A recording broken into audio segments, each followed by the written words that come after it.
And we're back. We're back, bumble bitches. Saw you jamming, babe. I don't know what it is, but Everybody by the Backstreet Boys has just been my jam for the last 3 days. Yeah. Waking up with it in my head. It's usually like a different radio station every morning, but it's just Backstreet Boys the last 3 days. I've had Snuff by Slipknot, but the Corey Taylor acoustic version in my head for about 3 weeks. Oh, wow. Yep. 3 weeks. That's just elevator music at that point. No, it's not. No? Mm-hmm. Is it loud as fuck? Yeah. Yeah. Yep. Sabrina said that Mike got his LLC finalized. How exciting. Yep, fuck need to yeah. lower this. Love that. So we, I don't know what we're doing today. We're supposed to be doing... something. We're supposed to be doing something. Do you want to do emails? Do you want to do love stories? You want to do just a Q&A? You want to just sit here? There's so much going on in my brain. There's too much going on in my brain. I'm very overwhelmed right now. Holy shit. Why is that?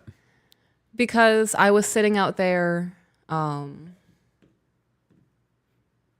doing so much, but now it feels like nothing because it was all on my phone. I've been listening to Dr. Phil, but like curating the shows that I listen to better understand like narcissistic moms and watching genuine interactions between that parent and the child on stage. And then I'm planning out things for the women's group. And now I'm looking back into Surrendered Wife and trying to revise notes and children and then husband and then photo dump from our photo shoots. And it's just a lot. Yeah. And now we're here working. I get that. So real quick, Caitlin asked how I'm feeling. I'm feeling better. I still can't take deep breaths without coughing. But it's way better today than it was 2 days ago, and I'm still coughing. Actually, I'm actually getting shit up now. It's not just dry coughs. Yeah. But I've also taken a shit ton of elderberry because that's what everybody keeps saying. Like I've got elderberry gummies, elderberry drinks, elderberry peaches, fucking cough syrup that you made. Like I'm elderberry to death at this point. Yeah. It's not helping, but it's worth a shot. So I'm going to continue with it. I keep checking that website where I order my herbs from to find Mullen. Yeah. And it's always out of stock. Like within minutes. I get email notifications. It sells out quick. Crazy. Wonder if that's something that you can just buy. What do you mean just like buy? the plant to do it yourself. Maybe. Ooh, tomorrow might be a plant day. So you said that that you got all that stuff going on. Yeah. I have been working on shit here since I got out of bed this morning. Yeah. I got episode 9 of Voice of the Broken recorded, episode 8 uploaded and posted. It went live earlier today. So episode 8 of the Voice of the Broken is live. I edited episode 28 and 29 of the podcast that we recorded yesterday or day before, whenever we recorded. You did that today? It's done. Wow. Yep. It's uploading right now. I uploaded the money conversation and the sandwich episode. Okay. And scheduled all of that for Friday episodes for Patreon. Dope. I'm ahead. Like I got a lot done today. I did not. And now all I want to do is go home and watch House of the Dragon tonight and be Yes. lazy. You gonna talk about Dungeons and Dragons Yes. a little bit? Before we do, my day was a little less productive, but I did a big thing that will make me more productive at home, which I feel good about. Yeah. I had to get new planters. I might need an additional $20 to get another one. But I have to replant the elephant's ear. I have to replant my, it's the elephant's ear, white birds of paradise. And then I noticed that my snake plant's getting really big too. So that's going to be the third one that I need. But I'm excited to get that done. Garden stuff. Yeah. So Zach posted a poll to find out what time would be best for us to go live. And it looks like 12 to 2 p.m. during the week or 6 to 8 at night, which 6 to 8 would only work on Thursday. I mean, we could make it work on Sunday. Isn't that what we were doing before? That's what we were doing before was 6 to 8. Yeah. But if we were to drop the Sunday live altogether and just did a single live stream during the week and did it on Thursday instead of doing Wednesday and did Thursday evening, we would only do one live stream a week instead of two, and the Patreon. So, or to drop the Sunday, keep the Wednesday afternoon where it is, and then do Patreon Sunday night or Thursday night from 6 to 8. I'm a little too baked to follow all those strings you just gave me. Cool. After the live. After the live. Let's bring that back up. Yep. Because now I'm in D&D brain too, because you asked me about D&D. Yeah. I'm so stoked. Yep.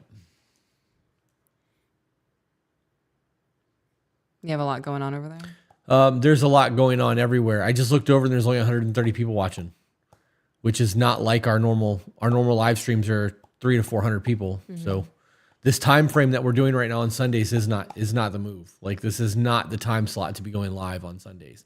I got to be honest, I'm really thinking of dropping Sunday altogether and just doing our normal Wednesdays and then figuring out a time for the Patreon lives during the week. Okay.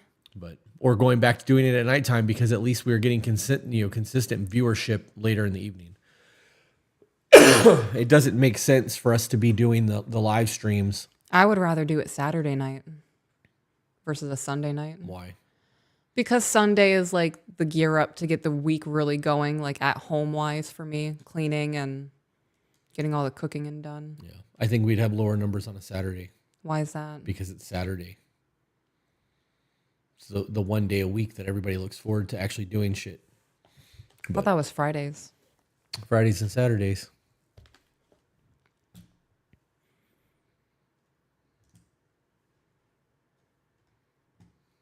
It's a lot to think about. It is. It's a constant evolution. It's trying to figure out what's going to work best for us moving forward. Mm-hmm. It's not a bad thing. We just have to evolve and roll with the punches. Yeah, I'll have to evolve my schedule. Yep. The live streams used to be really, really lucrative for us in terms of like super chats and interaction, and it's just not anymore. So recorded content does better. And if we're going to be in the studio for 2 hours, that's 2 episodes that we could record that would actually be posted as content versus, us sitting here doing nothing. Right. We get more views and all of that shit. So it's just growth. Trying to figure it out. 'Tis growth. So emails? Yeah, I have one pulled up. All right. This says retirement in a traditional marriage. There is an editor's note. This email isn't asking for advice, but is instead talking about realities of retirement and plans that should be made for people in traditional relationships. Okay. Good morning, Chris and Peach. Firstly, I would like to thank you both, especially Peach, for helping me see my faults and that the insecurities I've harbored are my own problem, that I can change them by changing my mindset. Honestly, most things you guys say bitch slap me into reality, and that I am the contributing factor to 90% of the crap that bothers me on a daily basis. Ugh, I get that. Yep. Yep, I get that. I will no longer give the power, and I am striving to take that power back, control my mindset, and be a more supporting wife. Chris, thank you for making me realize I have to make that space in my brain to tell my husband, I have you. You need me. I got you. I didn't realize as a man he needed to hear that. I assumed that he just knew. Anyway, enough gushing. The reason for the email, something I feel needs to be discussed when entering a traditional marriage, is the retirement/survivor plan. I will disclose I work for the SSA, And so this is something I have to see the fallout of every single day. What is SSA? Social Security Administration. A scam. A way for the government to take more money from us and only give us back a percentage of what they take. Because that's how Social Security works. If you even get Social Security back, it's a fraction of what you paid into it. Yeah. You said scam, and then my mind went to snakes, and then my mind went to slithery snakes. Ah. That's what SSA stands for? SSA, yeah. All right. Once their husband passes, or once the wife is ready to draw her benefit and get Medicare, there are usually scraps for her. Retirement payouts are a joke anyway with the amount, and if the wife has not worked in the last 50 years, her benefit is basically a penny. I see women in their 60s and 70s having to return to the workforce after their husband passes because his one pension payout and what she can receive from his and her Social Security benefit is less than $2,000 per month. Wait, so what you're saying is don't rely on the government for your retirement.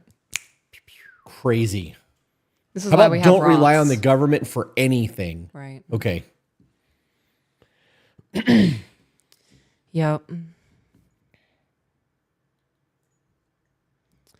I feel that when entering a traditional marriage, the provider needs to set aside a retirement/survivors fund in the wife's name as an IRA, 401k, whatever it takes. Right. We've talked about all this. Multiple times. Right. Yeah. And I say in her name because anything that is in his name has the potential to not pay her out as it would take to survive. This isn't something I see discussed with traditional marriage, but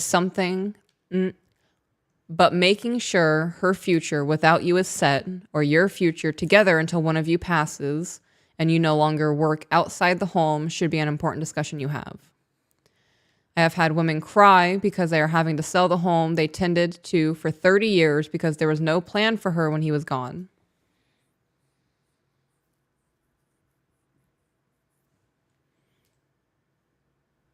I've also seen it where men are relying on their wife's small personal pay from SSA to help with the bills, and because his benefit is so much higher, once she passes, he cannot get that benefit. I hope I am making sense with this and that you can follow what I'm getting to. My bottom line, I suppose, is when entering a traditional marriage, like a job, her retirement needs to be planned. It doesn't need to be traditional marriage. It needs to be every marriage. Right. Don't rely on the government for your retirement. Yes. You create your own Roth IRA. I don't understand why this is a thing. Roth IRAs we've talked about at length. If I had to pick one or the other, I'm taking a Roth over a 401k every time because that money doesn't get taxed when you take it. Right. You can do more than one Roth IRA. You can create a simple Roth IRA for your business. What? It doesn't get taxed when you come of age. It doesn't get taxed when you take it out. Right. No, it does. Unless you hit 60 or whatever You age can't it is. take an IRA out before 60. You can. No, you can't. Yes, that's what Justin told me. He told you that you can take a Roth IRA out before you retire. Yeah, if I was like 40. That's not what he told me. Okay. He told me specifically that you cannot touch that money until the retirement age of Florida, which is 59 and a half. From what I recall, there were certain circumstances. And when you take that money out, it would be taxed. But it is not taxed if you pass away and it goes to your children. Oh, apparently you can. But you'll be subject to taxes and penalties. You're right. I have no intention of ever touching that money. Oh, God, no. But it is only a 10% tax. Right. 401k is a whole lot more because you get penalized and all that shit. I'm not fucking with that. That money is mine when it comes out. When I retire at 59, 60 or whatever I retire at, legally retired, if I've got 1.2 million in the bank and I'm able to pull the full 1.2 million, I can live off of the interest. I can put all that money into different things through my credit union and literally just collect an interest payment every single month that pays my living expenses. Because at that point, the house would be paid off, cars would be paid off. Mm-hmm. Just be living life. Doing my thing. I also know that I'm not going to retire unless my body can't work anymore. I will always be doing something to make money. So, and you should be creating Roths for your kids. If you have children and you get an earned income tax credit every year, that earned income credit should go directly into a Roth IRA. Like that money should be put aside for those kids. We still need to do that. I know. Well, yeah, it's a whole different discussion, but. Do you want to get into another email? Is that the end of it? Mm-hmm. Yeah. Yeah. Well, I moved it because it was just rambling about sorry if it's not coherent. Right. Well, this is all something that we've touched on a lot over the last year and a half. So whoever sent that in hasn't listened to all the content yet. Okay. So this is a Patreon email. This is new relationship and co-parenting. Hello to the both of you. My name is Brooke, and I've been listening to the podcast since day one. I want to start by saying, 1, I love the podcast, and I'm extremely thankful I found it when I did. 2, I had written a previous email about working through problems in my relationship. However, after about a year of listening and putting in work in my relationship, after putting in work, my relationship ended, and I am now co-parenting with him instead. I want to thank you both for the knowledge and accountability I have now thanks to your podcast. I have grown leaps and bounds from the emotional and irrational person that I was. I am now in a place of accountability for my actions and also finding there are less things I have to take accountability for as I am changing the way that I think. It is because of the skills I have learned from you guys that I have been able to put in the work to become the woman I am today and work through my trauma and issues without carrying things into a new relationship. That being said, I, 25 female, and my kid's father, 27 male, are co-parenting our 2-year-old twin boys. We have split for almost a year, and we honestly do very well as co-parents. Some people just ain't meant to be together. Mm-hmm. I have no negativity towards him, and as far as I know, he doesn't for me either. Good. We only communicate when it's about the children and do not maintain any other communication. We also do not have each other's socials. We are in a good place. I think because of my ability to manage my emotions, this is possible. Now to the issue. I have been dating a man for a little over 3 months now, and while I know you don't typically deal with relationships this new, I wanted to ask a somewhat specific question. I have my children quite often. They go to their dad every other Friday and Saturday night, but I pick them up about 1 p.m. Sunday every so often. And every so often, he will take them on a Thursday night for me to attend a Thursday night church. Other than that, I have them 24/7. I work full-time as a special education teacher, and their grandma, dad's mom, watches them while I work. The man I'm dating, 28 male, also works full-time in landscaping, works 10 to 12 hours days in the heat/cold on a regular basis, and then goes home where he tends to his parents and his property, aka more landscaping. We spend as much time together as we can, and because of his home situation, his parents sit at home all day and don't work and eat all other food in the house he buys, so he never has food for lunch and dinner. Okay, can we pause for a minute? Okay. How much of that do you believe is a leading conversation? What do you mean a leading conversation? Like leading me to a thought? Influential conversation. Okay. Okay. I don't know how to fucking word it. No, that makes sense. If I said to you that I work full time and my parents don't work, they're old, and I support my family. It's on me because they live with me. I'm taking care of them. And that was the conversation. And you were telling somebody that his parents live with him and he takes care of them. It's a very different conversation than they stay at home all day, don't work, and eat all the food that he buys. Right. Right? So there's a negative connotation there on her part. Very negative, like that she's presenting us with her negative bias. Okay. Yes, that made sense. That equated to me like a leading question. Leading statement. Yeah. Yeah. Yeah. Like I am asking you a specific question to lead you in the direction I want the information to go to. So same thing with the statement. I have started making him dinner. He comes over after the kids go to bed, usually 2 to 3 times a week, and I make him dinner and send him home with meals prepped for the days he won't be seeing me.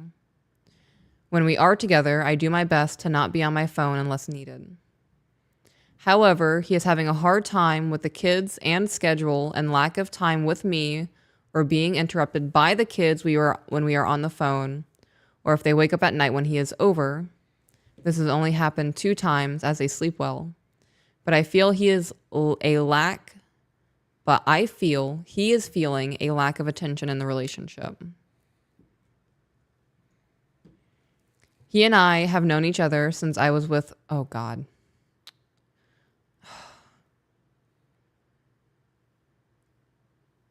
I just want to preface that I'm disgusted I have to say this. He and I have known each other since I was with my baby daddy. Me and my baby daddy hung out with him hung out with him as a couple many times before. So we have known each other for years. Not super well, just more like knowing of each other.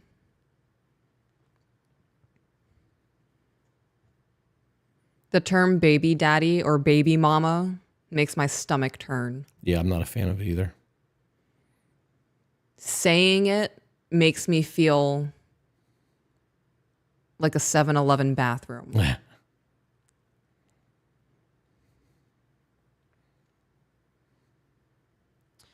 He is very big on quality time, and because of this, I make sure to do everything in my power to make sure he feels like I am giving him the attention and affection he wants and deserves. Because of the kids, he often feels neglected in a sense.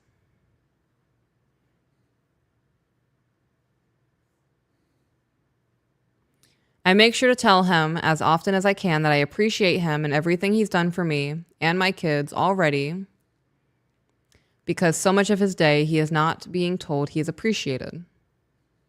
How old are the children? Did I miss that? She said that they have a 2-year-old twin boys. Yeah. Okay. So I'm going to interject because this is the thought process that I am having right now. When I am having intimate time with my husband, right? And it's nothing inappropriate around the children. It could be us standing there hugging, or we are embraced and we're having a conversation, or we're just sitting there with our foreheads touching.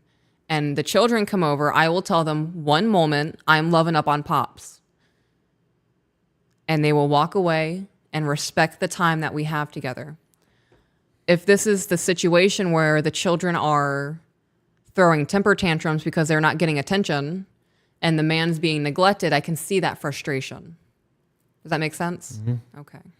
Somebody said, if they're being present and responsible, they're more than just a baby mama or a baby daddy. The problem isn't them being present or not being present. It's the uneducated statement being made by using that terminology. Yeah, not you, but hearing that phrase from somebody, I jump to a lot of conclusions. So do I. I do. And I'm going to be totally honest about that. Yeah.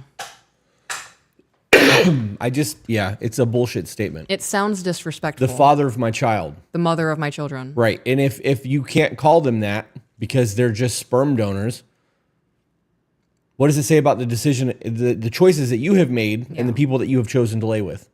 So let's show everyone some respect and just call them from what they are. The father of my child or the mother of my child. Yes. Okay.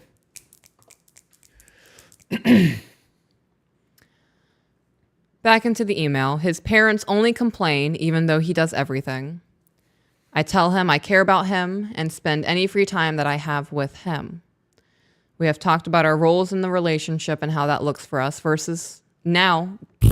How that looks for us now versus how it looks for us if we were to move in together.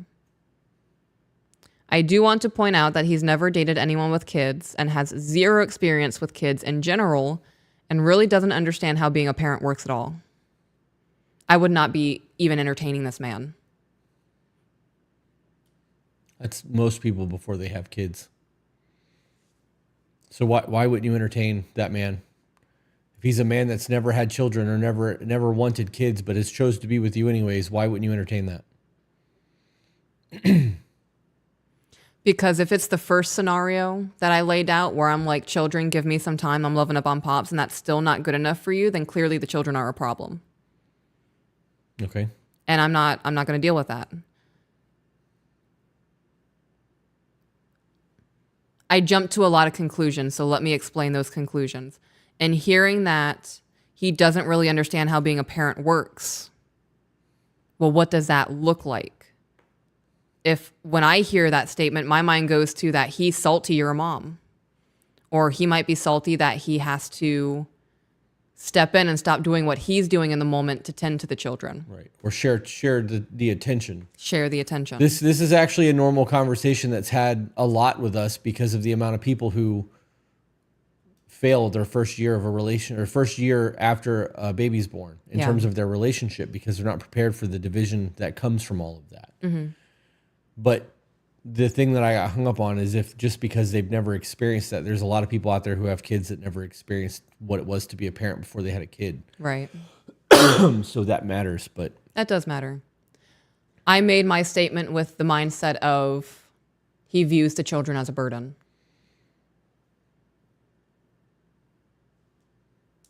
there are a lot of men that view that way about kids. I'm recognizing I'm taking this a little bit personally. You are. It's okay though. Do you want to know why? Sure. Growing up, there were a few men in and out of the household who viewed the children of the household as burdens. Right. Well, we felt it. It's because for a lot of men, it's exactly what you are. Yeah. We want the woman. The woman has children. We have to step in and be a financial provider for the women and the kids that aren't our kids. And they'll never be our kids. And it's thrown in our face that they'll never be our kids. And they'll always come first and all of that bullshit. So there's a negativity bias directed at the children from the mother onto the man the moment that they start talking or dating. If you can't, man, this is going to be a whole ass conversation. When it comes down to it, 99% of the men out there are going to view women with children as a burden. Because when we start talking to you and we start dating, we're not dating your kids, we're dating you. Mm-hmm. The kids are a byproduct of a life that you lived before us that has nothing to do with us. And if we have to step into that role, there's a transitional period that has to happen. Right. It's hard. And to expect men to want to do that is wrong, first and foremost, because that's not our life. If we've lived cautiously and not had kids and taken care of that, to expect a man to come in and be a financial provider and to have to contest with the children and the exes that come along with it's a bullshit scenario. I disagree. Why? Because if a man is actively pursuing me, knowing all of that things, I do expect that. Okay. I actively pursued you with no intention of us ever getting married or living together. Right. I didn't expect that either. Right. Things change. Because you made that very clear. Right. But things change. Right. If I was in the mindset of I am dating to be with somebody right now, I would have never gone after you. Okay. It's still, everything that I said is still very valid in terms of a man's perspective. I'm not trying to negate it. Okay. I'm just trying to give a different perspective because you said to expect that is bullshit. It is. For a single mom to expect another man to come in and play a superhero and be dad to their children when they first start dating. Oh, I agree with that. She said they're 3 months. Yeah. She's 3 months with this guy. The fuck did she expect to happen? Like, right.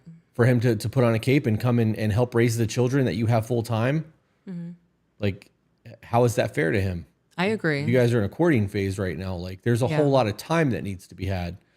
Okay, I agree with that. This is why you don't bring people around your kids for the 6 months to a year of you courting them. Right. On the flip coin of that, I would say it's unfair for a man 3 months into a relationship to expect the woman to push her children aside for time. I don't think that that's right, period. Yeah. I don't think that's right, period. Even, okay, maybe I take that back. I do to an extent, but not because like date nights. Not in a dating thing. Right. If I know you've got kids full time and I expect you to get a babysitter every time I want to go do something, and I'm a bachelor who can go and do whatever the fuck I want to do, that's a problem. There's an understanding that needs to be had there that you're a mom. So when I said that, like, I don't think that's right, period. Yeah. I meant that full chest, but then I started thinking about the terms of like being married or dating somebody who has kids. I want to go on vacation without the kids. I want to go experience life without the kids. Right. And because mine are grown and yours aren't, like I'm giving up, I'm sacrificing a lot of that in order for us to be together. So there should be a sacrifice from you to make sure that we can do those things to find a balance in our marriage. But that comes from a marriage and not a 3-month relationship. Right. Yeah. Yeah, this is a whole ass conversation. This It's a isn't- lot. Yeah. And it can be broken down in so many ways, and there's so many different cognitive biases over it. Right. And so many different perspectives in it. Definitely a lot.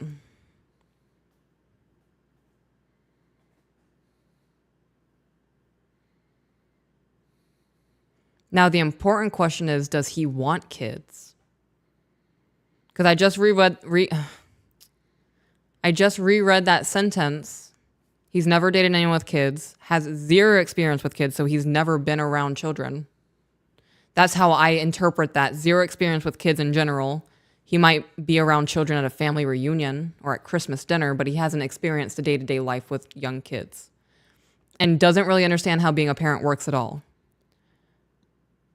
So that would be my next question to him. Like, what is your intent in being with me? Yeah, I'm hung up on that. I think there's a difference between not wanting to have kids and never have experiencing kids. Right. That statement just doesn't make sense to me. Not having experience in kids? Yeah, if she was like, he doesn't want the kids, Yeah. that's a very different conversation than he doesn't have experience with kids. Mm-hmm. He could be one of those guys who wants a family of 7 Right. and has just never been around kids. Maybe he was adopted and he was only adopted to a single home family, was a single child his And entire hated it. fucking life and never had cousins or anybody around and wants that big ass family, but still just never had experience being around children. Like, Right. so that statement, I think, is what's rubbing me the wrong way.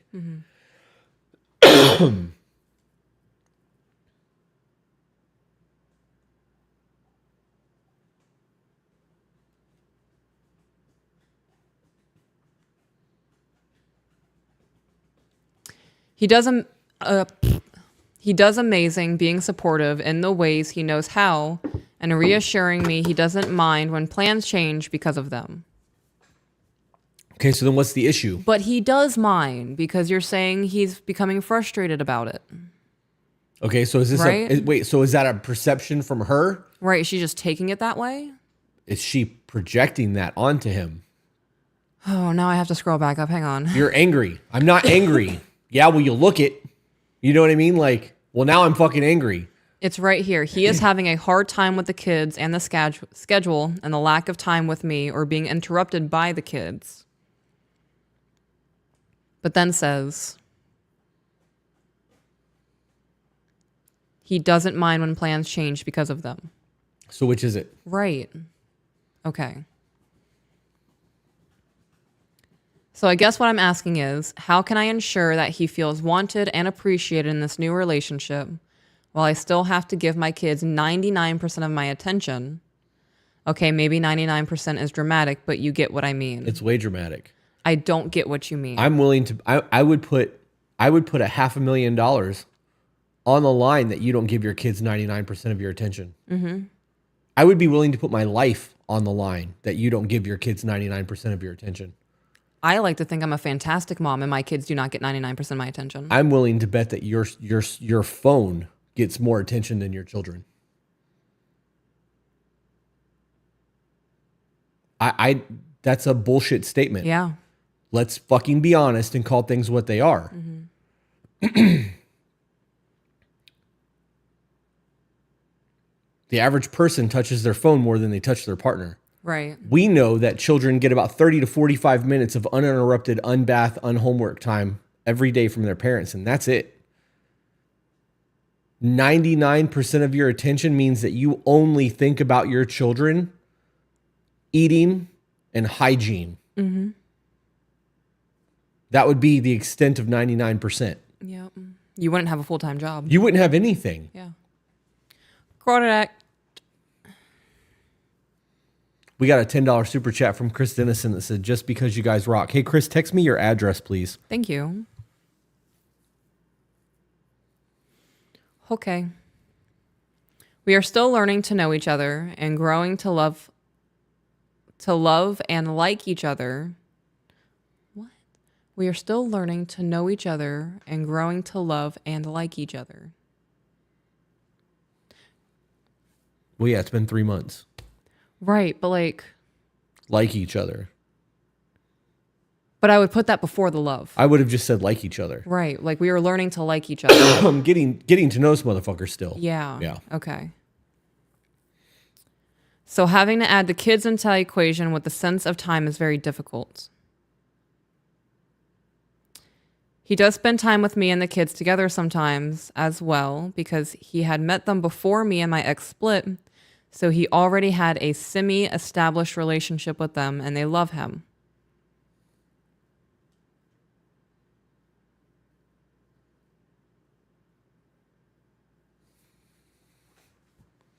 So I'm going to put a pause on that. They love him. They're 2. They are enamored with anybody who wants to play with them. I'm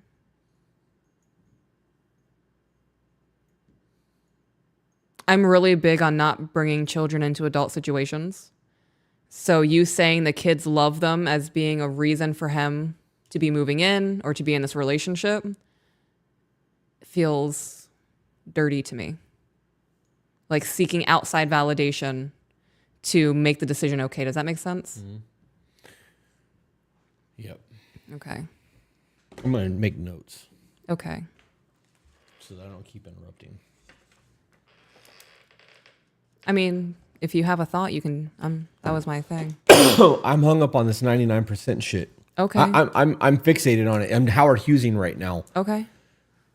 Why would you even try to be in a relationship with somebody if 99% of your attention is to your children? Right. You're not taking care of you because Right. 99% of your attention goes to your children. You're not on social media. You're not listening to podcasts. You're not reading books. You're not working your job. You're not driving anywhere. You're not having friends. You're not having dates. You're not having self-care. You're not really You're not eating cooking. effectively. Yeah. Right. Like you are living your entire existence based on these children. So where do you find time for, if I only get 1% of your time because 99% of that is dedicated to your children and I have to divide that 1% across other things, I don't want you either. Right. Yeah, I agree. The women who become so engrossed in their children who lose themselves Right. become the ones who are the empty nesters who are depressed and feel like they don't matter anymore and they have no direction in life and maybe even start to resent their children for living their own. Well, there's a whole level of enmeshment that comes from that. That's a whole other psychological debacle. Yeah. But, we've talked on this podcast. Kenya has stated, you have stated, I have stated it. Like multiple people have come on here and said that when you become a mom, your identity cannot be I'm a mother. Correct. You have to have your own identity and you are a mother. So are you making time for you and making time for your self-care and taking care of your children so that everyone is watered and you have enough time now to pursue a romantic relationship with another person? And in so doing, are you willing to give up some of that time that you would have had with your children to this person so that you guys can develop a foundation? Because foundations take time, it takes work, it takes effort. It doesn't take 3 months of the 1% of the time that you're not focused on your children. Correct.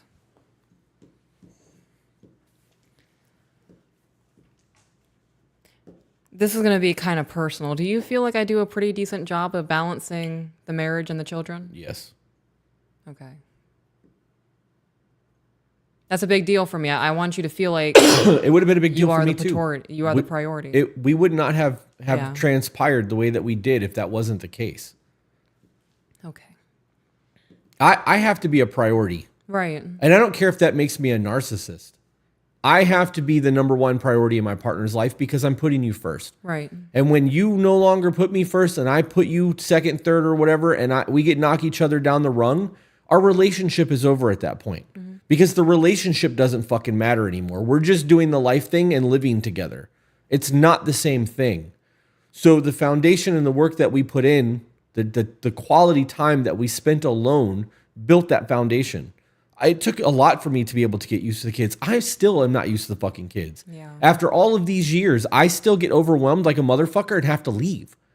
I still get overwhelmed. And they came out of me. It happens. Like, It's normal shit. So you can't fault somebody for that. right.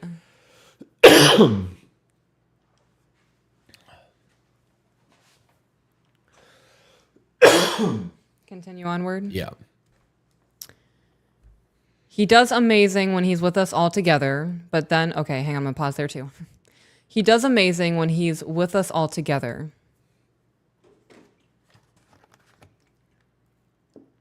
I'm rewinding to look for things. Yeah. He's amazing when we are all together. Yes. Is he not otherwise? Is he watching your kids while you're at work? Like, what? Why would you No. say that? Why is that a statement? Because it's usually just them. That's what I'm going back to find, because I thought she said that he's rarely ever around the children. You try to see him when the kids are in bed. And they've only woken up 2 times because they sleep very well. So when is that taking place?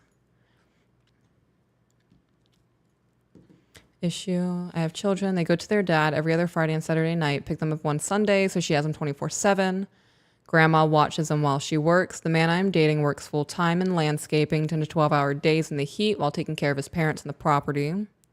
We spend as much time together as we can, and because of his home situation, started making dinner. He comes over after the kids go to bed, usually 2 to 3 times a week, and I make him dinner and send him home with meal preps for the days he won't be seeing me. When we are together, I do my best to not be on my phone, unless needed. However, he's having a hard time with the kids and the schedule, and a lack of time with me, or being interrupted by the kids when we are on the phone, or if they wake up at night when he is over. This has only happened 2 times as they sleep well. So when is this time happening when you guys are all together? Because from what it sounds like, you guys are having pretty much over the phone communication, and then he comes over 2 to 3 times a week after the kids go to bed. And say that time together is 30 minutes of tummy time, or well, they're way older than tummy time. So we have building blocks and toys out, and it's 30 minutes of just playtime. That 30 minutes is nothing. Absolutely nothing. In 3 months, if he has spent a total of 2.5 hours with the kids, that tells me absolutely nothing about how well he does with the children. Okay. I'm hung up on the time frame from this. Okay. This is really I'm assuming they're both very young. Well, in their 20s. He's 28. She's 25, I think. Yeah. Well, either way, they're young. The relationship is young. Yes. Well, they're 3 months in. Correct. So us having this conversation is more for other people, I guess, at this point than them, because I don't condone a lot of this. Oh, yeah, no, I agree. I understand that they're new, that he knew the children before they got together because he had met them. He met the kids at some other point, but that's still different than bringing them to the house. Right. 2 years old, kids don't really understand what's going on. There's just some dude there. Like, they don't get the relationship aspect of things. They don't understand it.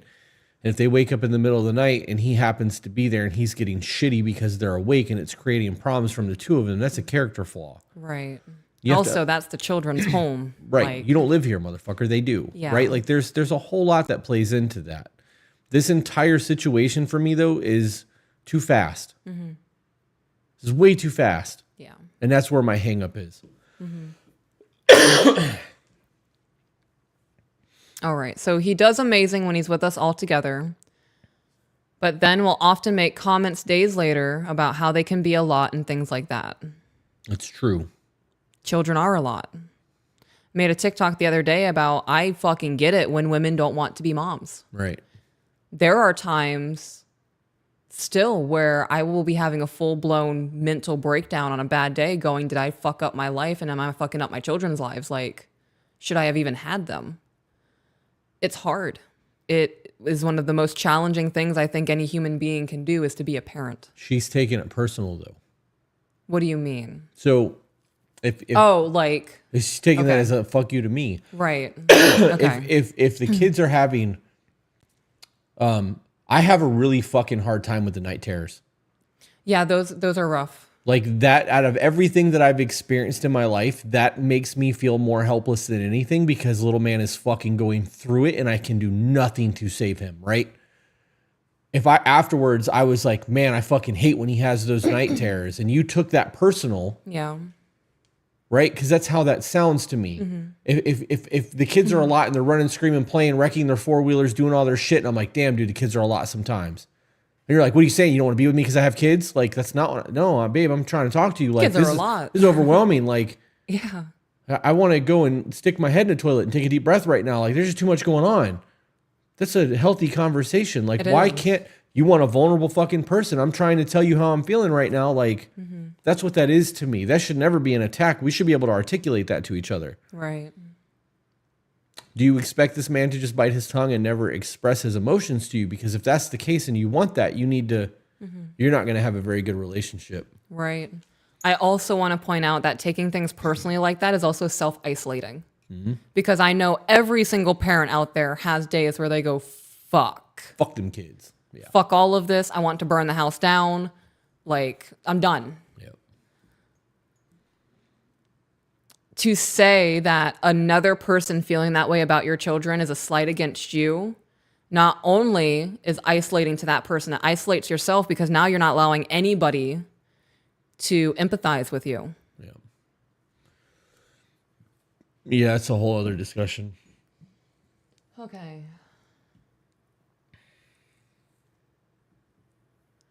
Okay. Which is understandable. We are in the throes of terrible twos and fits being thrown for not getting their way, and having that added of a split household where with the dad they don't get told no. I am doing my best as a single mom to raise respectful kids, but 2-year-olds don't listen great all the time. We want to talk about that for a second? Elaborate. The dad doesn't say no. Okay. He gets them on the weekends. Right. Every other week. Every other weekend. So he's getting he gets them 4 days out of the month. Out of 30. Yeah. Now you add the sleep schedule to that and their sleep schedule to that. He gets them for what, 2.5 days? What an excuse. Why would he want to make that 2.5 days unbearable or be the rule giver or like not be able to love on his kids and just have fun? Trying to make memories. Could be, but that's something to consider. So like this speaks on the whole fucking split custody thing. You don't have split custody. If you get your kids every other weekends and that's the only time you see them, you're not a dad. You're a babysitter. Yeah. And I say that full chest. Now that could speak on the court system giving you those custodies, but you know what I mean? Like it's the reality of it. It is the reality of it. Like grandma sees the kids every other weekend. Right. Well, even grandma, when the kids go to fucking Nana's house, they don't behave the way that they behave at dad and mom's because Nana lets a whole lot of shit ride because Nana's more laid back. She's a whole lot more passive on things, but the kids are only there for a little while, so let them do what the fuck they want to do. Like, of course you're going to have a disruption, but you're going to experience that with anyone, not just the dad, when there's a babysitter involved. So also something to think about. Correct. Okay. I also want to touch on the terrible twos. I don't believe in the terrible twos or whatever threes. Like, it just continues on with all of these different little phrases. Terrible twos, I viewed as my children having a lot of thoughts but not being able to verbalize it. So if they wanted something and I said no and they got upset, I would try to get down to the level and be, okay, what is it you want? And then 9 times out of 10, I misunderstood what they wanted to do because they just couldn't verbalize. They don't know the words. They're still learning the English language. And going onwards, I don't view any of the children's behavior as terrible. Sometimes when they go out of their way to specifically be dicks, I'll call them on that. But a lot of the time, it's frustration or not knowing how to communicate what they're feeling right now. Or they're having that real big raw emotion where they want to punch a hole in the wall and they can just fucking do that. I think calling it the terrible twos is just another negativity bias. It absolutely is. It absolutely is. Yeah, it places blame on the children for not being good enough versus the actual parenting skills towards the child. Right. It's just what the kids go through when they're 2 years old because they're learning. They have to experience things. They're learning right now. This is a learning experience. You guys expect your 2-year-olds, 3-year-olds, and 4-year-olds to be emotionally regulated, and you're fucking adults and not emotionally regulated. Out of your damn minds. So let's be realistic here and understand that children have to go through a growing phase, and this is part of that. Zach said, excuse me, where'd it go? If you view it as a slight against yourself, I would argue that it's likely an indication that you have some behavior exhibited by your children that you're not satisfied with and you feel called out. And then he said, Is it his place to try to call her out? Probably not. Peaches just got up and walked away. I don't think that it's a matter of calling her out. I think that having that conversation about what our children are doing or the way that I'm feeling in the moment is just a me situation. Kids are a lot right now. Like that opens up a dialogue to try to work through things. And if somebody's taking that personal, that is a them problem, not a me problem. Unless I'm like, you're a piece of shit parent, I'm not calling you out. I'm stating the fact that your kids are a lot for me. Yeah. This has nothing to do with you as a parent. It has to do with me and my emotional regulation and overwhelmed, stemmed, whatever the case may be. I'm trying to talk to you about it. I don't like the terrible twos statement. Yeah. As an adult, Yeah. I understand why people call it that. But if you prepare for that, your kid is going to be learning how to emotionally regulate, and they're moving away from reading body language and into understanding terminology. Mm-hmm. Like now is a great time for us to start working on that emotional regulation and taking breaths and saying grapes and doing all the things that you're doing. They may not understand it to that extent, but it's never too early to start implementing those things. Yeah. And taking a deep breath goes a long way, especially when they're crying. Mm-hmm. And kids are going to fucking cry because they don't know how to articulate themselves. Right. Men get mad and scream. Mm-hmm. Sometimes is all I have to explain how I'm feeling right now. At 2 years old, that's all they got. Right. Today I had a moment with the children because it was 100 degrees outside. We went to Home Depot, got a bunch of stuff. They weren't cooperating. And it was a very rough trip out. You know what I do when they're not cooperating? What? I give them tasks. Yeah? Yep. They were in the room the other day making noise. We'll get back to your Lowe's story. They were in the room the other day making noise while you were in the bedroom or in the bathroom or something early in the morning. And I told them to go in there and play quietly, and they started getting loud. And I was like, come here, guys. And they came out, and I made them take the trash out and like started giving them tasks to do to get them to stop focus on the plane and like wind them down a little bit. So next time you're at the store and they're being dicks, make them carry something. It's a good idea. I like that. But we were getting inside. I remember what it was. I stopped and I got them Wendy's for lunch. And I gave them each 3 chicken nuggets because I don't let them have the whole thing in the car because they make a mess. And there was still a mess made. It was unbeknownst to me. I get out of the car, I grab all the things. The children are following me. And our son was the last one to jump out of the car.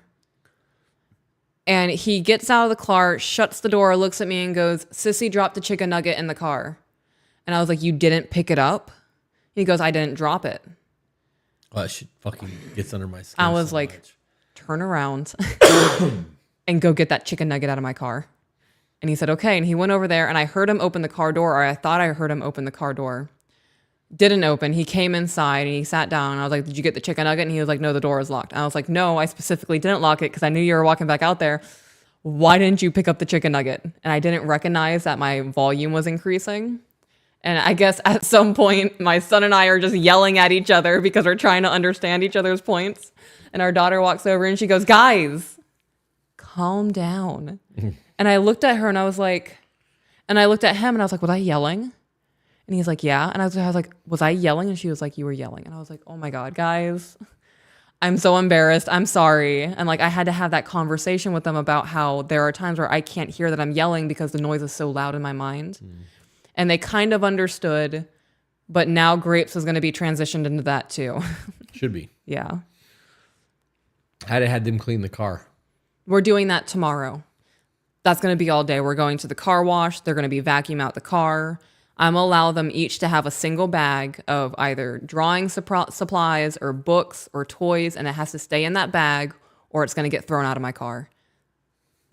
I'm so done with the messes. They drove me insane today.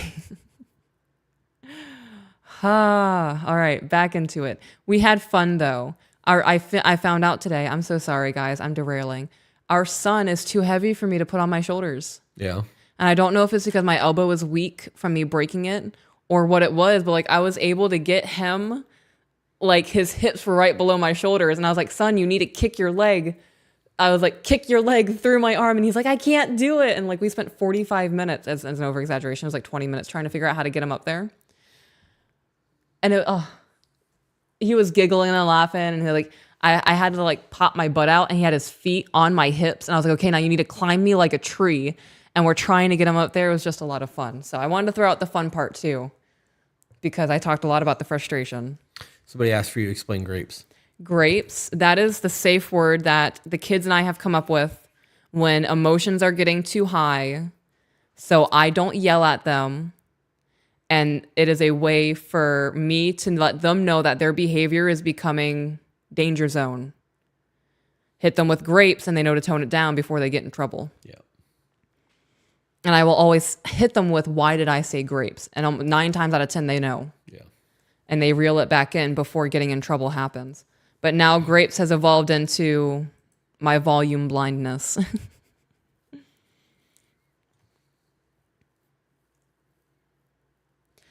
Okay. Back into the email. Yeah. He does spend time with me and the kids together sometimes as well. Oh, I already read that part. So much of me wants to say if he can't handle it, then oh well. But he's been such an amazing man since we met, and I have grown to have a strong feeling for him and for him and for me as well. Okay, I don't understand that phrasing. We have talked about the future a little bit, but I've also spent plenty of time talking about the important things. We have had conversations about hard limits and things that will be an absolute no for us in the relationship. We are on the same page for damn near everything, and as different as we are, we click very well. Right, so you just said that you're on the same page for everything. Right, but you're not. But then she said, but for being so different, we click pretty damn well. Right. So which is it? Yeah. You're really different or you click really well? Yeah. Same page or not? Like, yeah. 3 months is what I have to just keep reminding myself. They've been 3 months. Like, you guys are still fucking new. And young. This is fun still. Yeah. It's playtime. Validation. Yeah. Neither of us wants to rush the relationship, but I also want to make sure I'm putting in the work to make things happen and to make sure he knows that I care about him.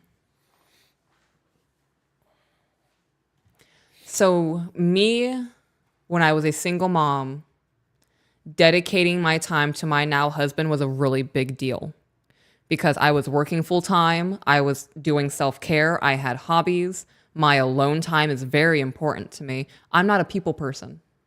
I don't hang out with people. So for me to carve out time to get to know you was a massive thing. I don't know if you realized that or not, but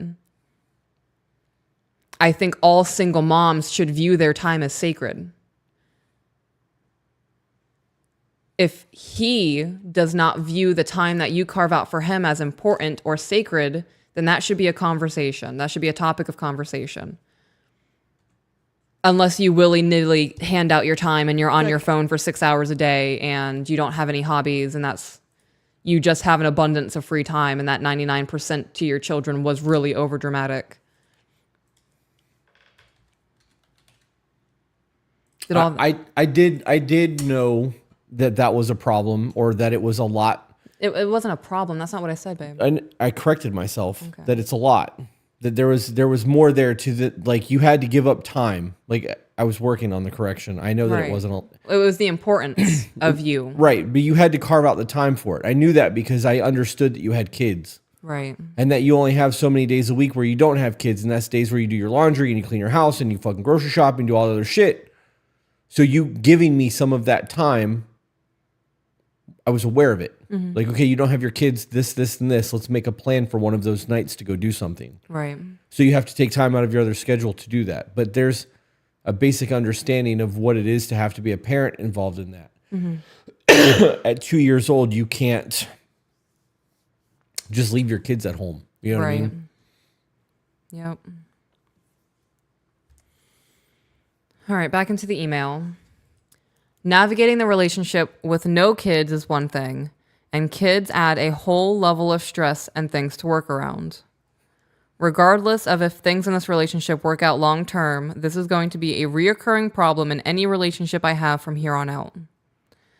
I know time management is the biggest thing, but it's so hard finding time for them, him, my friends, and still making time to do things I like. That's bullshit. You make time for the things that are important to you. Right. So this is a prioritizing of your time. Here's my challenge to anyone who thinks that they don't have free time. Set a timer on your phone for 15 minutes. Set it to repeat. And for 1 week, every 15 minutes that you're awake, write down what you're doing. Mm-hmm. At the end of the week, look at your schedule and see how often you're on TikTok, how often you're on Facebook, how often you're on YouTube, how often you're playing video games, how often you're drinking, how often you're watching TV shows, how often you're fucking driving, and start cutting the things that do not serve you in terms of your time. You guys think that you got a whole lot of fucking schedule. You don't. No. Oh my gosh. Time is such a fickle thing. Back to the email. Yep. I haven't been going to the gym as much since we met, and I've started putting on a few pounds. And he also enjoys working out, but does at his home gym on his lunch. I have to wait till the kids go to bed to have my sister, I live in a property with her, watch them on a monitor so I can work out, since getting up early and going isn't an option. Why? Why is that not an option? It is an option. It is. Because there are gyms with daycares. It is. I would be using the children as weight to do at-home exercises. You could be working out with your kids. You absolutely can use your kids as body weight exercise, and that's mommy time. Mm-hmm. And they're going to enjoy it. Yeah. But if I go at night, then I don't see him, and I don't want to upset him. This is all so new, and trying to navigate it all can be so stressful. Why would you upset him by going to the gym? Right. So you're telling what I'm hearing now is that you are afraid to establish boundaries in your relationship. Mm-hmm. My work schedule is 9 to 5 Monday through Friday from 6 to 7. My kids are going to be watched by my sister. I'm going to the gym, and then I have to put them in bed, so I'm free from 8:30 on. Can you make it over after that time? Because if so, I'd love to have y'all cook you dinner, whatever the case may be. Oh, you can't do that? Cool. Then this isn't going to work. Right. Because this is the time that I have. Right. This is the way that my life is structured right now because this is the best that I can do. Mm-hmm. So I'm going to set a boundary, and you're either on board with this and we can make this work, or you're not. You're 3 months in. So if you're going to break things off because the time management can't work, now's the time to fucking do that. Or you're going to set your boundaries and he's going to be like, you're right, you're a mom. I understand. I totally fucking get it. Yeah. So I'll make a plan to just come over every night at 8:45. Are you good with that? Mm-hmm. Okay, cool. I'll see you at 8:45 every night. Like, this is conversation shit. Yeah. We got a super chat. I would like to read it before we move on. Okay. Andrew said, longtime listener from the beginning. Thank you both for what you do. Chris, in particular, you help fill the void for good masculine advice that is lacking in my life. Thank you. You're welcome for that. I really am trying to, like, I don't know, change the fucking world with the podcast. Yeah. That's such an arrogant thing to say. But if we affect 1 million people, mm-hmm. and those 1 million people affect 2 million people, and that could trickle down change. I may not see it in my lifetime. Yeah. But it could. It already is. What do you mean it could? So. All right. You want to do another email? We can do one more. All right. My partner's friends hate me because I'm not his ex.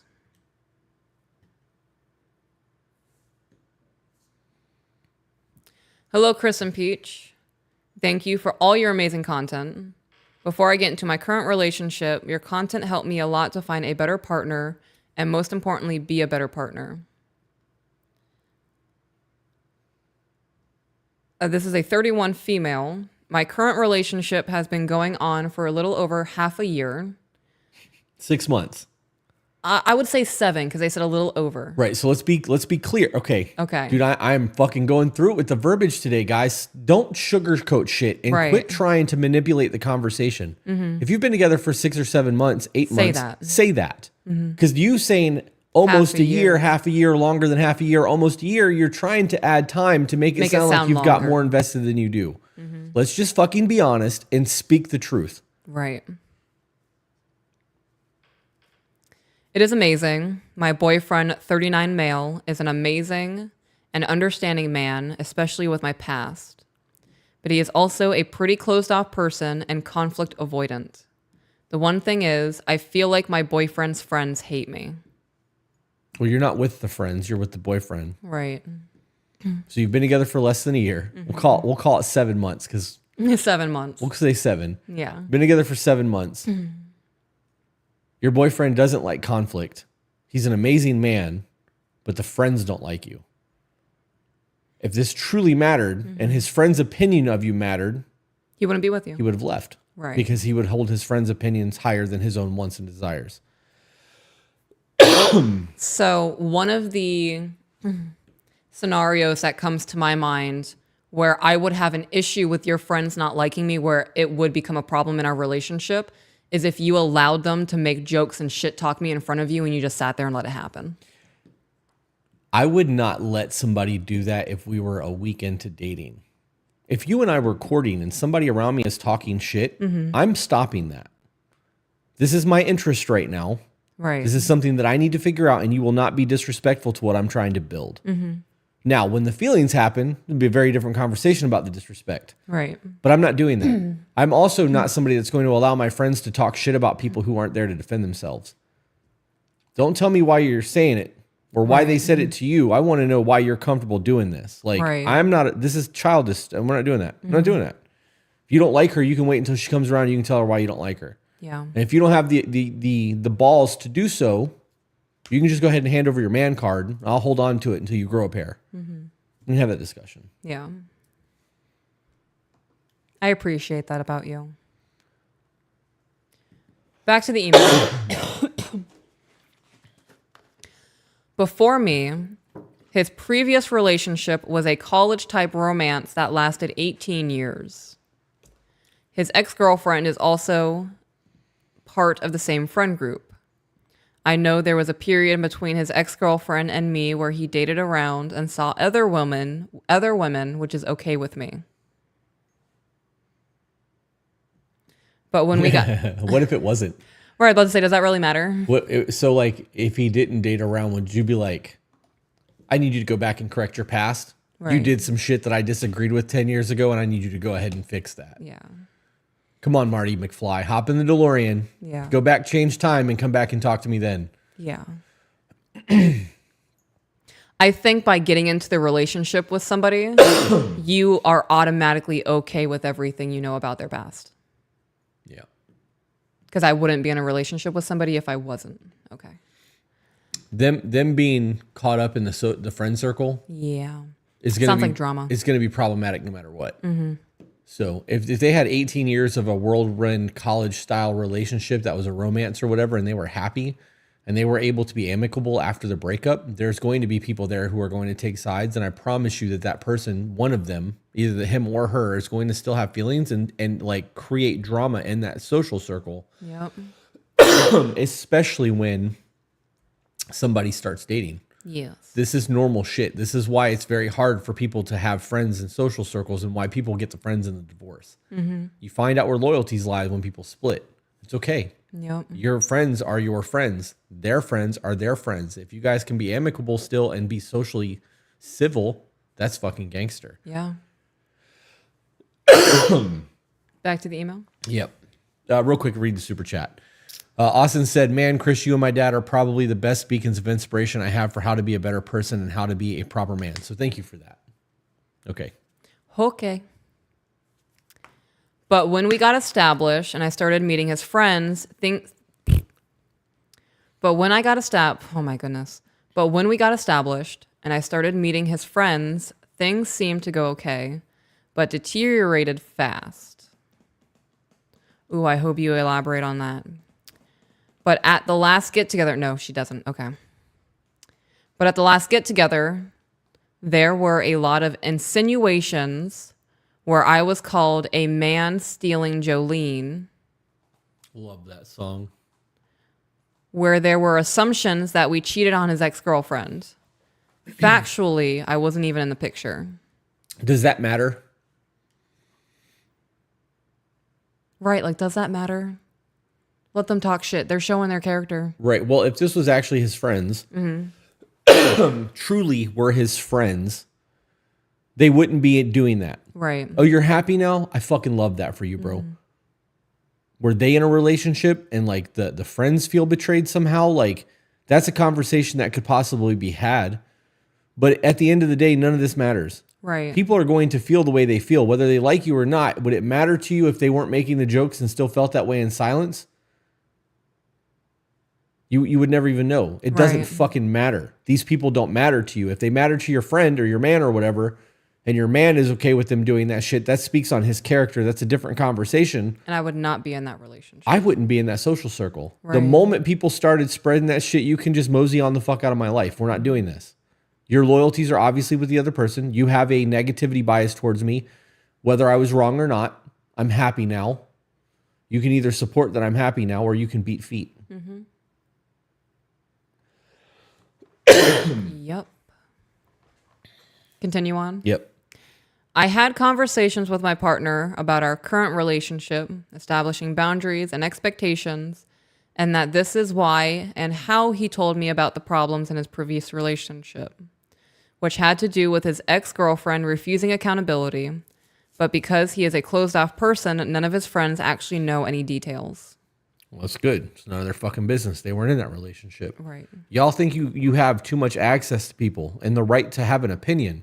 Or right to information. Right. You can absolutely have an opinion, but you don't have a right to the info, the ins and outs of someone's lives. Yep. That's a gift. Mm-hmm. If someone loves you enough or cares about you enough to share their life with you, you should cherish that and keep it to your fucking self. Let me get something real quick. Okay. Some of the things said to me by his friends point to me being a big evil reason why my partner did not go back to his ex, and she is sad about it. I'm also very different from his ex-girlfriend and also the other women in the group. I'm way more interested in clothes and makeup, etc., which they tease me about being a girly girl, etc., but I can handle that. The assumptions and insinuations that I stole my boyfriend or blocked him from going back to his ex are getting to me and actually disgust me as an attack to my integrity. I don't want to cause a rift. I'm trying to handle it with grace, but I'm reaching my end. How do I get his friends to like me? You don't. Why would you want people like that to like you? Yep. Even if that's like a hazing, we do that to everybody who joins the group. Fuck you guys. Yeah. I do not want to be a part of this. I don't want to be associated with this. I don't want to be seen with you.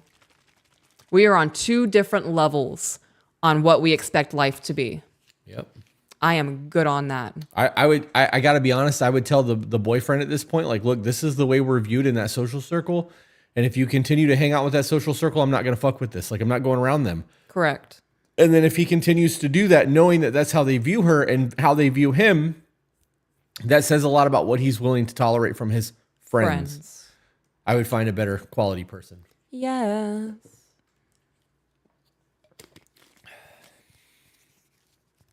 Unkay Unleashed for $10 said, hi, Chris and Peach. I'm thinking of asking my stepdad to adopt me. He raised me since I was a baby and my biological father is now absent. How should I approach this? Dude, that's huge. That is huge. And super awesome. How old are you and how old is your stepdad? How long has he been in your life? Dude, that's such a feel-good thing. Yeah. I cry on those TikToks. Yeah. Yeah. Yeah, they get me.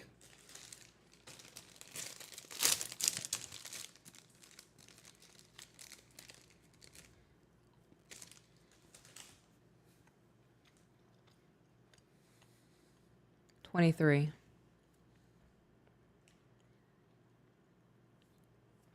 What is this? What is what? There's a... Was this Zach or Janae? There's a floating note next to this email. That's an editor's note, but it's like a separate box. And that it says at 4:03 today. That's so cool. I like it. So he's 23 years old and he's been there his entire life. Dude, I would just pick a day. His birthday, Father's Day, Christmas. A day where he's fucking going through it. Yeah, or a day that he's going through it. And tell him that it was Zach. And tell him that you appreciate him. Tell him that you recognize how hard it is for another man to step up and raise a child that's not his, and he did that. and then just ask him to adopt you. I mean, you're You grown helped up at shape this me point, into but- who I am today. Yep. It's wild. That's awesome.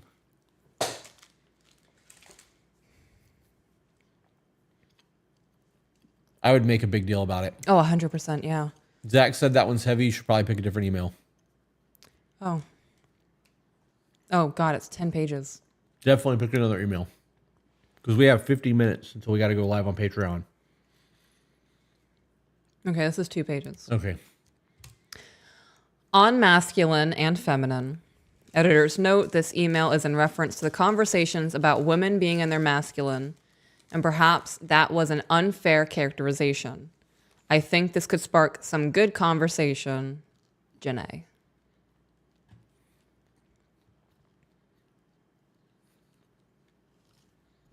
Okay. Hi, friends. Hey, friends. I'm going to try to keep this brief because I am on my phone and I'm heading to work.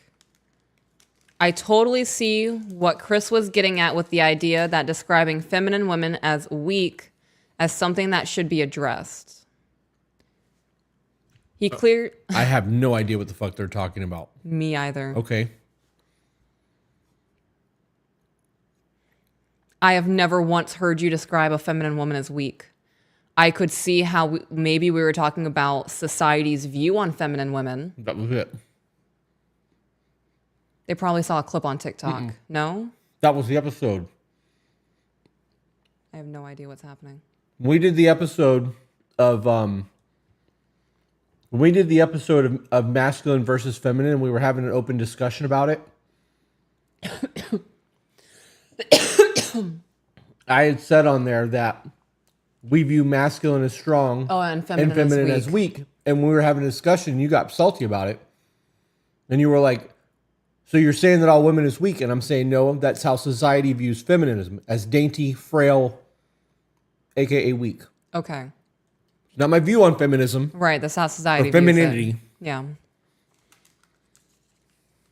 All right, continuing on. He clearly respects Peach and her role in the house. Even though, as a couple, the two of you have very different traits you have managed to balance rather than be at odds. As you always say, it takes work. Here is what I think is missing. A good man can do the things. He can handle his life. He can be making moves, adulting, and improving. Just like a woman in her masculine is doing that stuff too. It's not. That's bullshit. This is exactly the conversation that we had. You're not in your masculine. You're surviving. Right. You're being an adult. So masculine was in quotations. Right. It's okay. Okay. The part that is missing is that when a strong, good man finds a woman who is worth to him caring for, she becomes the reason for everything he does. I think you have spoken about this before, but maybe you are not keeping this in the forefront. I don't understand what you mean. I don't understand either. Well, while you back that up, because I'm going to need it again. Zach said for $20, shout out to Jenny, that is all. Okay. And then Aloha Snack Bar for $2 said copy and Zach, Jenny is amazing. I concur.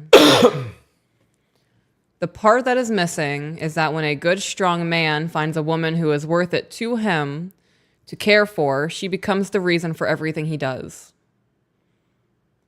Meaning we left that out of the conversation. Not all men do that, though. Right. I think you have spoken about this before, but maybe you're not keeping this in the forefront. For a masculine woman, when she finds the man who is worth it to her, she can relax into that crucial supporting role. That's a twisting of our words.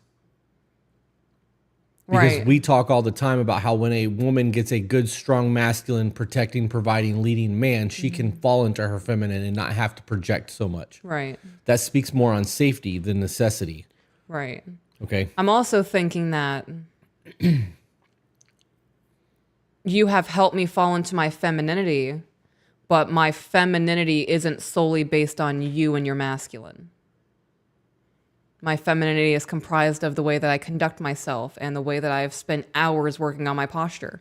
Right. And cultivating my vocabulary and my wardrobe, working on my thought process, and reeling in the fuck did you just say to me to, can you please rephrase that so I can understand better? It's taken a lot. Right. Okay. I wanted to add that in there just so it's known. The whole point of that masculine and feminine conversation was because of the way that people use the terminology and how it bothers us. And then how there's got to be better ways to address situations. And that whole I'm a strong, independent woman, don't need no man nonsense is just that. Because a woman who is strong and independent and has a job and does all the shit she does, you're an adult. You don't hear men running around screaming, I'm a strong, independent man. I don't need no woman.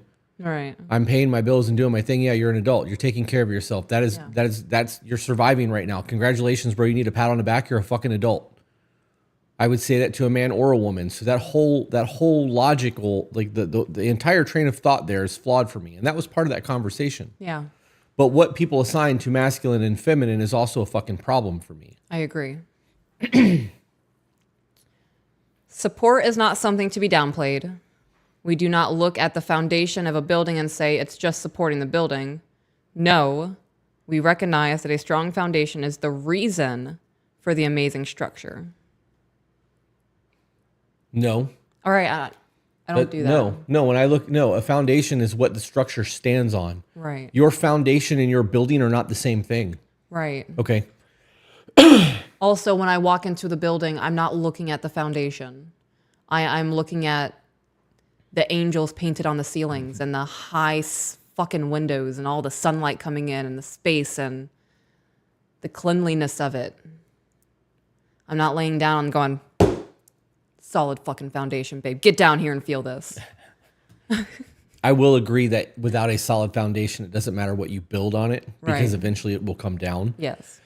But those two things don't correlate. To the conversation that we were having. Yeah. This was also sent in December of 2023. That conversation happened a while ago. Yeah. So.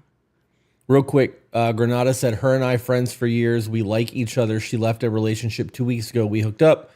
She doesn't regret, likes me, but feels guilty for having previous attachment. I don't know how to proceed. Slow down. Slow down, dude. Oh, man. Yep, slow down. Give it some time. You're a rebound if it's been 2 weeks. Oh, yeah, I concur. Yep. Guys got a court. Take time. Get to know this person. Make sure you mesh. All right. Continuing onward. Lastly, something you do address, but maybe had fallen to the wayside of this specific conversation as well, is that a society cannot be functional with mentally unhealthy or abusive women. Okay, well, that wasn't the point of the conversation. Things didn't fall to the wayside. We didn't forget topics. We went into that conversation with the discussion of masculine and feminine. And I do recall we had societal standards, and even at some point, we were getting into, what's a woman? And I was hitting you with shit, and you were hitting me back with things, and I was like, okay, my brain hurts. I don't want to do this anymore. Right. Like, we got so far into that conversation, and it was all just hypotheticals building on top of hypotheticals and made-up situations. Right. So... I enjoy those conversations. Me too. They are just back and forth, free-flowing ideas. Yeah. It's how we learn and understand things differently. So I'm going to be very honest. The phrasing of maybe has fallen to the wayside or something to not be downplayed comes across as you know the intent of our conversation better than we did. And I don't like that. That's on the same plane as don't tell me how I feel. Yeah. Right? Okay. I do agree that a topic of discussion that a society cannot be functional with mentally unhealthy and abusive women is a very important discussion to have. Abusive mothers is a massive issue. But that was not the conversation being had in that moment. All right? Your household would crumble if Peaches woke up tomorrow morning and decided to behave like a hateful demon. You're wrong in that, though. My marriage would crumble. My relationship with my wife would crumble if she decided to act that. How is that even remotely relevant to feminine and masculine? I think maybe this emailer took it personally, some of the topics of discussion. I think so. Yeah. If you decided to wake up and be a major see you next Tuesday to me moving forward, and that was your new personality, it wouldn't destroy my house. It would destroy our marriage. Yeah. And I would rebuild another castle and I would go on about my life. Your femininity and what makes you dainty and soft and frail and petite to me is your femininity. And if you became a monster and you were no longer feminine because I enjoy a feminine woman, that would create a problem. Right. Just like if I became a giant pussy and a beta male and let you walk all over me, you would lose respect for me because that's not who you fell in love with and married. Let's be very realistic about what's going on here. If we changed our personality types, Right. it would destroy our marriage. Now, you can add all of those other labels that we just added to that to express the point. But the underlying issue there is that our personalities would change, and that's not who we were, which is why you should be growing together, not growing apart. Yes. All right, continuing onward. Your lives, metaphorically and possibly even literally, could not survive that. Okay, so if my husband changed who he was fundamentally as a person, my life wouldn't end. The life as I know it would end, but I would not cease to be living. Right. Right? So to say that our lives could not survive that, we could. It would be devastating. I would lose everything that I have come to expect and love in my life. This is a straw man argument. Yeah. Okay. Elaborate on that. Did you say straw man? It's a straw man argument. Oh, straw. So we had a conversation about masculine and feminine and what that means to us and what that looked like. Yeah. Because they didn't like the argument and didn't have an actual argument to be had, they changed the conversation and is now throwing other shit at us that has nothing to do with the conversation. This is the definition of a straw man argument. The only thing that's missing is verbal attacks Yeah. on our character or name calling type shit. Yeah. So this is a straw man argument. This has nothing to do with the conversation that we had in that episode. By my recollection. I could be wrong. Yeah. It was fucking a year ago that we did that. I don't know. All right. So continuing onward, a strong feminine woman is the safe harbor in a raging sea. Could you go on with your life and just figure it out? Sure, maybe. But we see men all the time who are destroyed by a woman who never even laid a finger on him. Oh, so now it's men are frail mentally individuals, right? Oh, I don't know. They get destroyed by women who never laid a hand on them.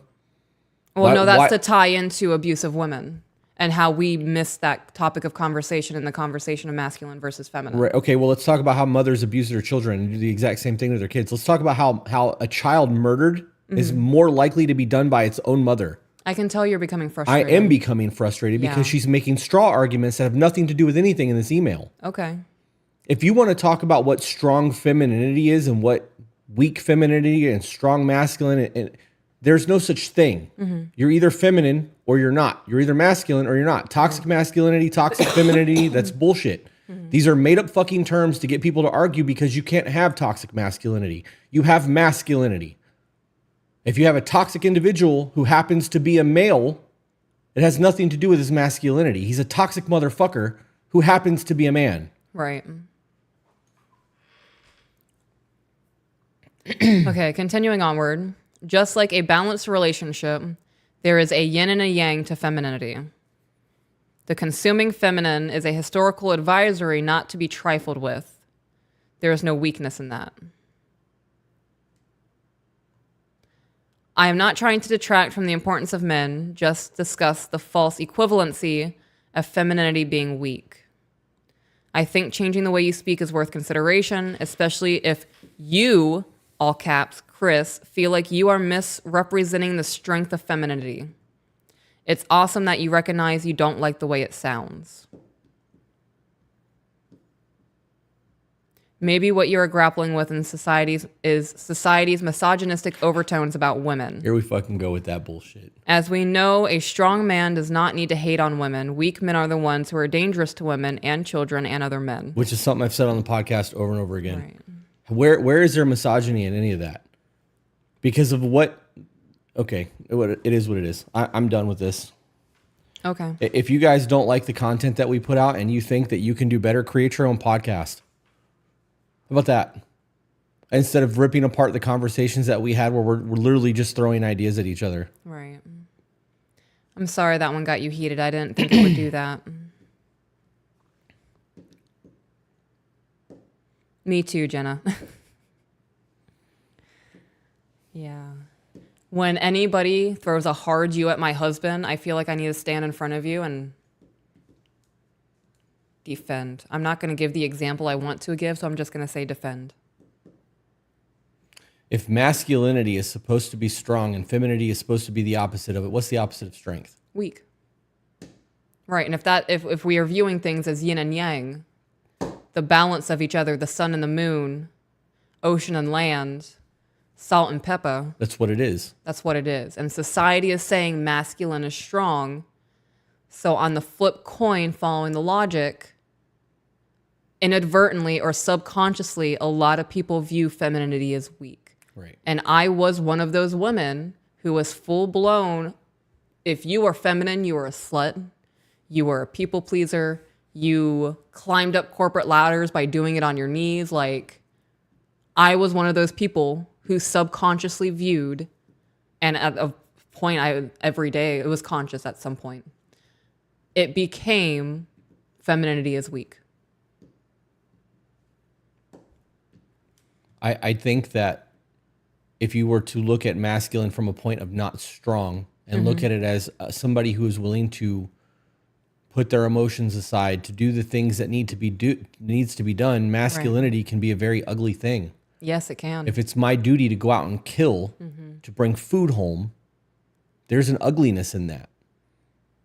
Right? Like, I have to be that motherfucker. In order to do that, I have to let loose of some of what I am or what I believe in order to do it. If I have to go to war, I have to put that shit aside.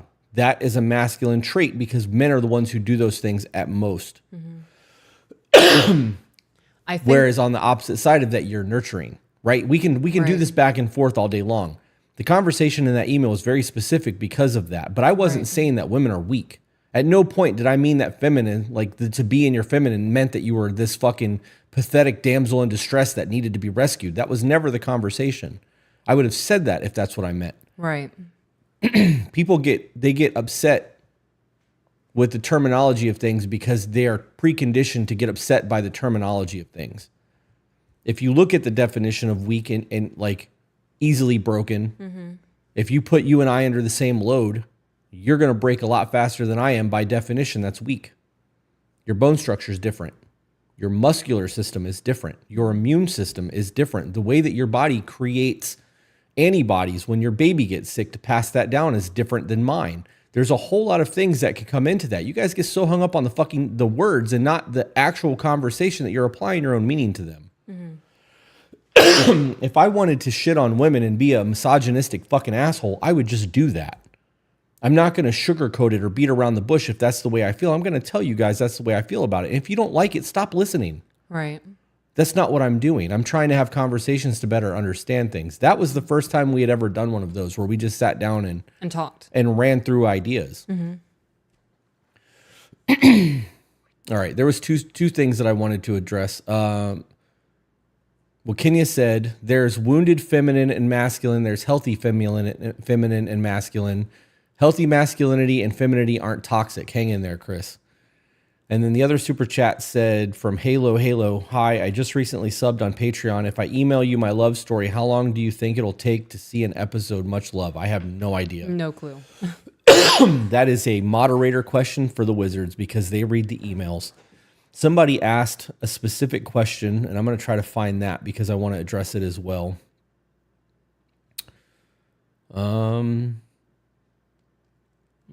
Chris Dennison said, I've got Forrest Whitaker eye going on. I remember that episode. This person took it personally and got butthurt. Yep. Where was that question? Because it was directed at me. Chris, do you attribute aspects of your gentleman video to what it means to be masculine? Parts of the video, yes. Do you attribute, you said aspects. So yes, some of it does tie into being masculine because I believe it is the masculine's duty to protect. And that speaks on a biological level. Our muscular structures are different. I'm able to put away that emotion and become a nasty motherfucker if I need to, a lot easier than you will be. and you will be emotionally scarred from it a lot different than I would be. And I know that because of what I've been through in life. So there are aspects of the gentleman video that I do tie to being masculine, but I also think that you can say that you can have people in a relationship of the same sex that doesn't technically have a masculine. You could have lesbians, and one of them is going to have a more natural masculine energy that will fall into those roles. But that's the connotation.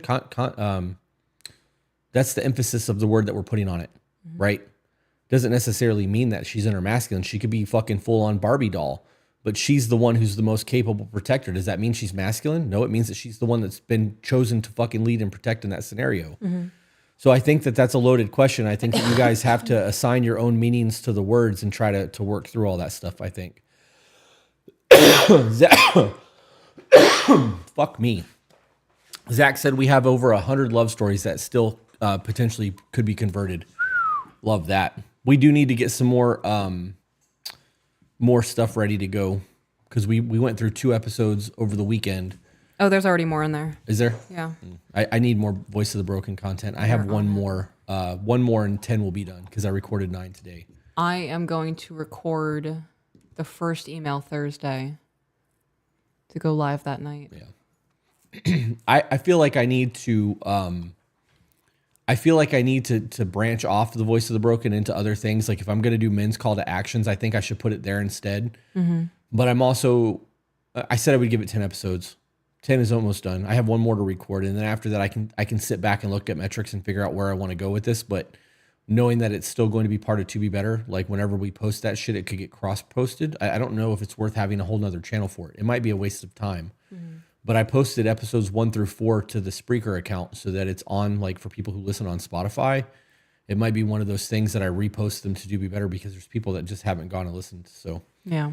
I don't know. It may not be worth doing. You know, it may be worth it that this is just a side project that I do for 10 episodes just to have some fun. Yeah. But I also would like to do other shit like you're doing with the garden, some book breakdowns and the way that I perceive things and conversations. And I would like to do other interviews with other business owners and men and things of that nature. But Jackie said, as a lesbian, that was well said. One tends to fall into the more masculine roles.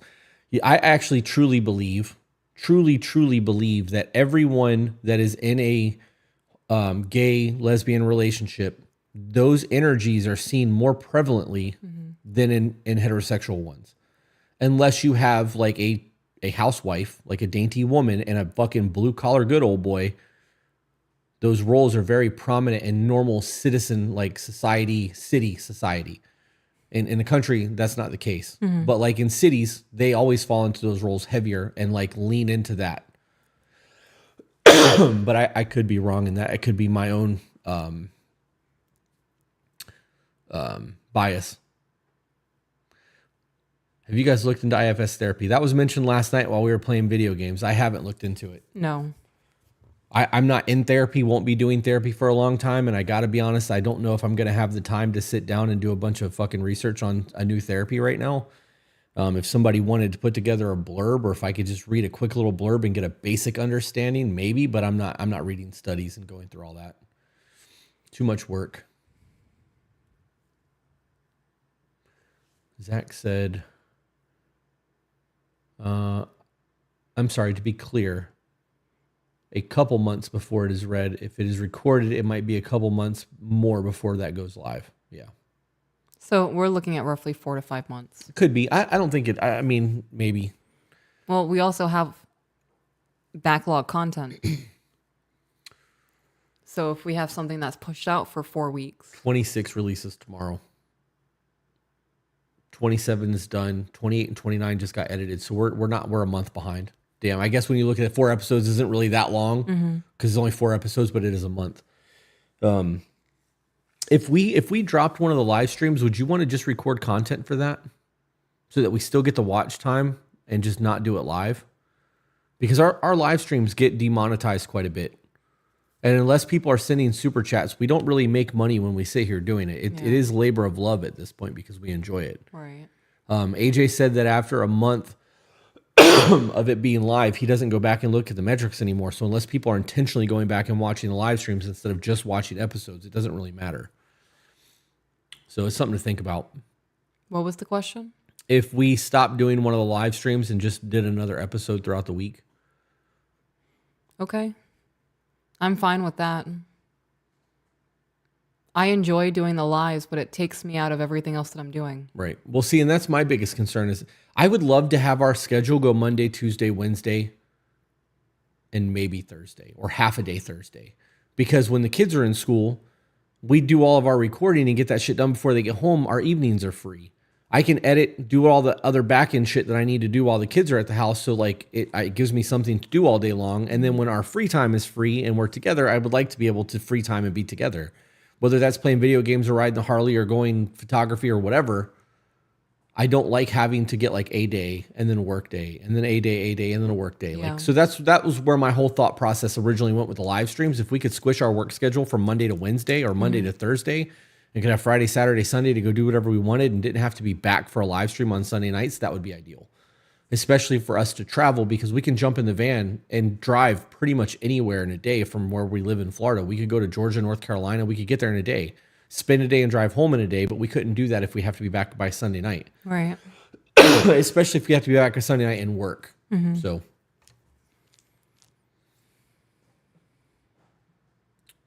there's a book called No Bad Parts by Richard Schwartz. See, that I can look into. I'll write it down. Don't know when I'll get to it, but I will write it down. I didn't bring my Kindle. All right, it's 4:40. And we have to go live on Patreon in 20 minutes. Okay. So you take a break? Yeah, I would like to take a break.